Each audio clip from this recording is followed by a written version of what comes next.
Hi, I'm Susie Miller, the Better Relationship Coach, and I'm excited to talk to you today on Better Relationship TV about creating margin in your life.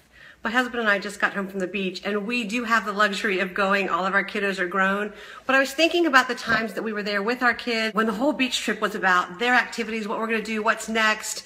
You know, that even sitting on the beach was, boogie boarding or skimboarding, or even when our kids were little, John would dig a big pit out of the sand and build like a slide into it for the kids.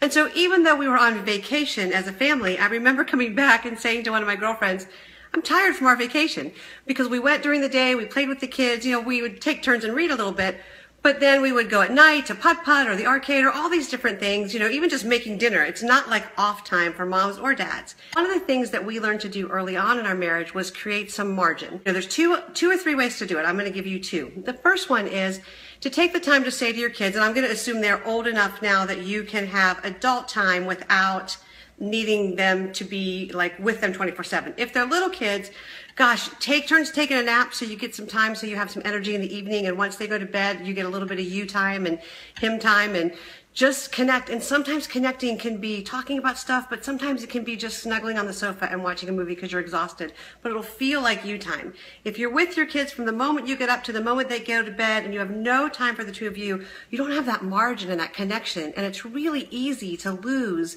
that connection and remember that you're a wife first or a husband first, and that relationship's more important. Another thing that we did a lot with our kids was we had what we would call adult time. And so even if we were at the beach, we might say to them, okay, we're going to rent this movie. We would stay in like one of those timeshares, and we're going to rent this movie. Y'all watch the movie. We're going to go in here, and either when they were young, we would watch either our own movie, or we're going to go talk, or we're going to go for a walk around the resort. Just anything that we could do that had that we want to time apart from you. And that really lasted well into when they were teens and even in college, because once your kids are teenagers, they're literally awake from the time you wake up until the time you go to bed, especially if there's sports and after-school activities and all the things that kids do that take up your time. And I remember it being like 11 o'clock one night and looking at my husband saying, I'm exhausted, but I just want to stay up long enough to have a little bit of time by myself. And he was like, not me, the high introvert he was. He was like, I'm going to bed. So we had to really work on carving out time for ourselves. It doesn't have to be fancy or a night out. It can be something as simple as hot dogs or chicken nuggets and tater tots and a movie for them, and then maybe a nicer dinner for you. I know when our kids were growing up and we were on a budget, fancy dinners out weren't something we could have often. But we could go to the store and buy a couple of good steaks and have time for us. I remember my kids one day going, no fair, you and Dad get the good food.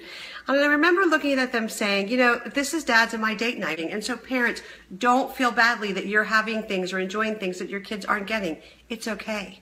The world and your house is not about them. It's about you and your husband, and they get to be part of that family.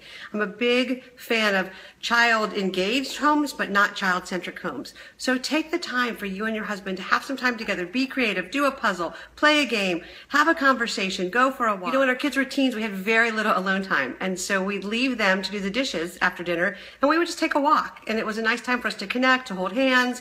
Sometimes we talked about hard stuff. Sometimes we just filled each other on the day. But we tried to not make it about who's scheduled, who's driving the kids, all that kid stuff. So creating some margin and time in your life so you have some energy and ability to engage with your spouse is really important.